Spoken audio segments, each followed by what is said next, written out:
Voy a hablarles sobre la inmediación.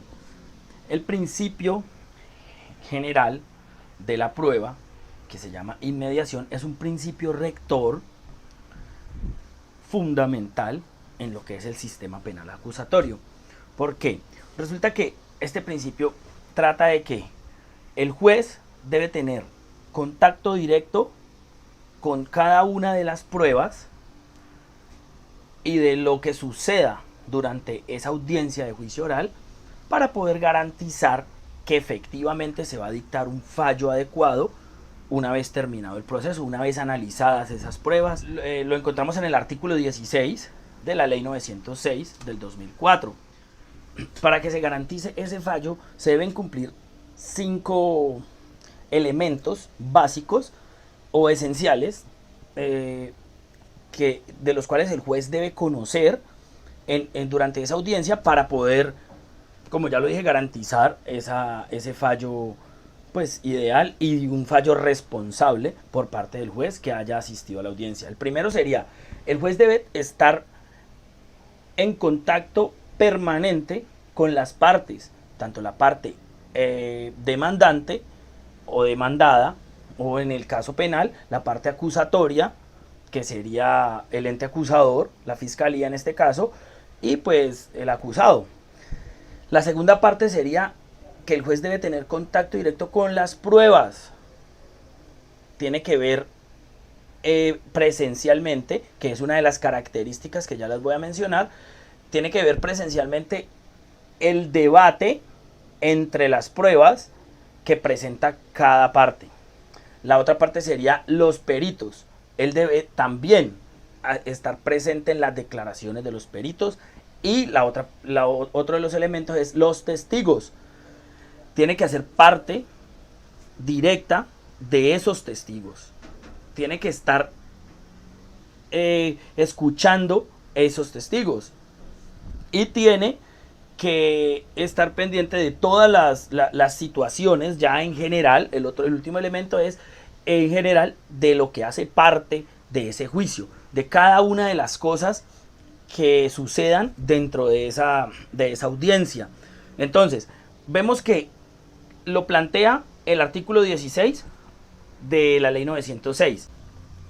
Ya teniendo claro de qué se trata la inmediación, este principio de inmediación, que es fundamental, es un principio rector para lo que es el sistema penal acusatorio, tenemos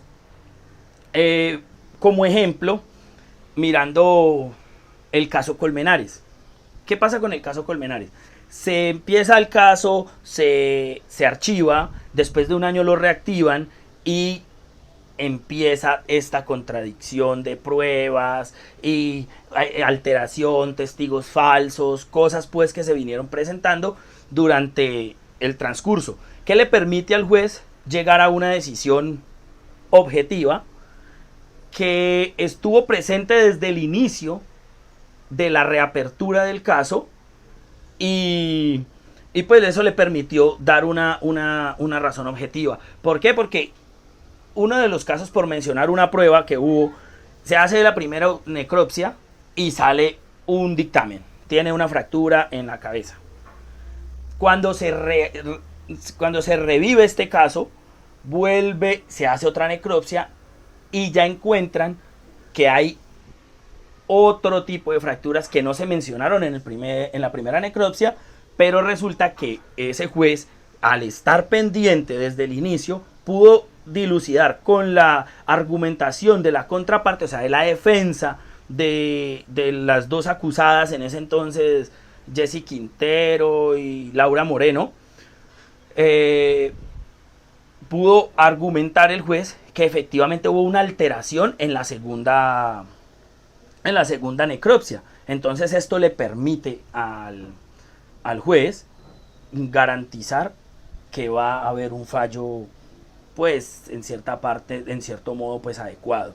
Ahora, vemos una controversia un poco allí con lo que se viene presentando en las audiencias virtuales. ¿Por qué? Porque ya se han pronunciado para reglamentar estos fallos, estas audiencias virtuales buscando la mejor forma de no violentar los principios rectores del proceso oral acusatorio. ¿Qué pasa? Cuando inicia la pandemia, iniciamos con unas audiencias virtuales, el tapabocas, que el testigo podía estar preparado, podía estar leyendo algo. Entonces, aquí se vio una alteración, una posible violación a este principio rector que puede ser causal de nulidad del proceso. ¿Qué pasa? En el artículo 404 de este mismo código, de esta misma ley, nos habla de la apreciación del testigo. ¿Y qué pasa? Tiene 3 componentes esenciales que el juez debe hacer durante la audiencia, está frente a frente con estos testigos, y es el comportamiento del testigo, la forma de la respuesta que tenga el testigo y la personalidad.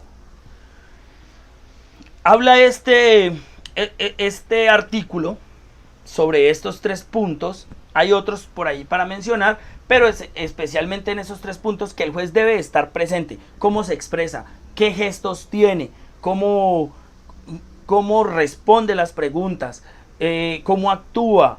Todo esto que a la hora de el juez fallar debe tener un análisis de todo este comportamiento para poder llegar a esa verdad, si era un testigo que estaba preparado o si era espontánea su declaración, toda esta situación.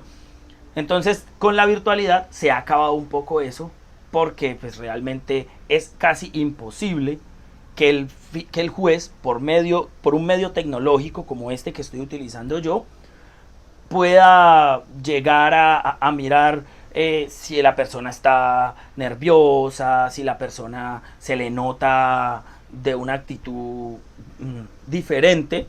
Entonces ese análisis se ha roto de una u otra forma y no se le está dando cumplimiento a este artículo 404. Entonces vemos como el principio de la inmediación es fundamental. Se dice que el juez debe estar presente siempre siempre frente a la prueba y frente a cada acto que se realice en el proceso. Pero existe una excepción. Cuando la prueba sea practicable fuera del recinto judicial donde está el juez, él puede comisionar a otro juez, pero únicamente bajo un criterio, y ese criterio es que no tenga los medios técnicos o tecnológicos para asistir, ya sea virtualmente, a esa prueba que se debe practicar fuera de su estrado, fuera de su lugar.